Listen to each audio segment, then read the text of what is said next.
What's up guys, my name is Josh and this is the Loxjie D20. It's a DAC amp coming in at about $170. It's this beautiful red color, which is undoubtedly going to have a lot of people interested in it just based off the looks. And today we're going to talk about it.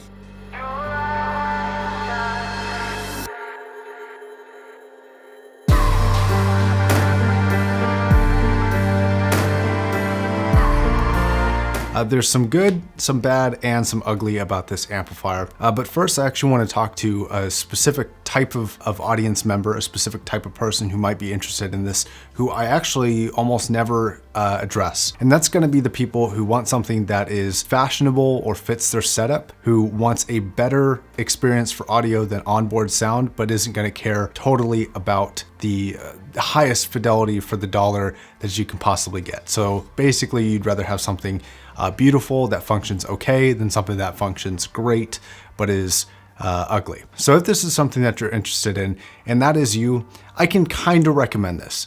Kinda. I still think you'd be better off in terms of sound quality 100% with some even significantly cheaper amplifiers. But if this is you and you're mainly interested in the fit and finish and the features, and if that's all that you care about, then kinda. But there's an asterisk to that one. So I think the first thing to go over is the physical build. So on the back from left to right, you have your AC input, your USB, your optical, and your coaxial input, and then your volume controlled right and left RCA out. On the front from left to right, you have a 1/4" headphone output, a very, very small screen, which is going to be very hard to see. A little bit more on that in just a second. And then your power/volume dial. And this does come with a remote. And I've actually been using this in combination at my desk and in my front room, going to my speaker amplifier, going out to the speakers in part of the testing for this. Okay, a little bit more on that screen. So this, in my opinion, is kind of like, why'd you even bother? You can barely see this even in close proximity to it, like while it's just sitting on your desk. I wish it was like 4 or 5 times bigger. It's not usable any further than at a desk. Like you kind of have to sit there and really stare at it for a second to really see what's going on the screen. If it's more than like 3 feet away though, you either have to have really impeccable eyes, and my eyes are pretty good, or you're gonna have to get up and move closer or just guess at what you're doing. So this is one of those things where I'm kind of just left scratching my head, kind of curious about that specific design choice. Like if you're gonna put a screen, make it visible from far away, but whatever, there it is. So further on the build, the fit and finish and the kind of solidness of this actually feels pretty decent, and you do feel like you're getting a device that is what you're paying for in terms of the quality of the build. It's got a decent amount of weight to it. It doesn't move a lot when you plug headphones in, and it feels fairly solid. And to compare it against a shit hell, it's actually noticeably heavier. I'd say probably about twice the weight, and the size is quite a bit bigger as well, as you guys can see. Now this volume dial is a kind of a clicky volume dial. Unfortunately, it is infinitely scrolling. I much prefer the dials that have a physically hard limit to minimum and maximum, just for my personal preference. And then I'm trying to think of something to equate this red to that people might be somewhat familiar with. And I can't really think of anything that this is super close to. I think the closest that it might be to in terms of description of color is it's like a lighter red finish rather than like a deep red. It doesn't really have a lot of depth to the color, but you know, it's definitely reasonably well built. And I've had this for actually quite a few months now, maybe even close to a year, and it doesn't seem to be easily subject to scratches or anything like that. So the actual build quality of it, I'm fairly impressed for the price. Now I cannot find all the specs for this thing, but the output power into 64 ohms, normally I would tell you 32 ohms, but into 64 ohms is about 220 milliwatts. So not a whole lot of power.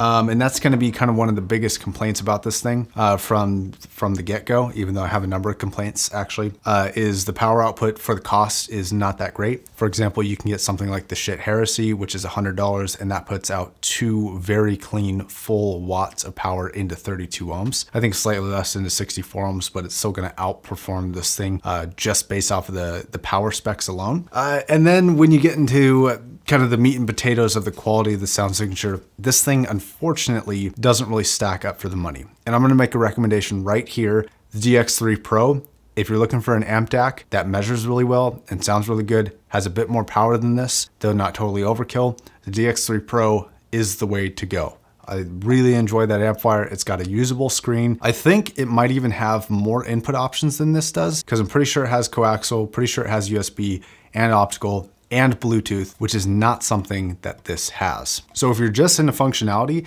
something like that, very close to the same price. I think it's like $20 or $30 more, but it's just head over heels better than this thing in every possible way, except for maybe the build quality. But that topping also has its own benefits of being a little bit smaller, still well built, still Kenzo through remote.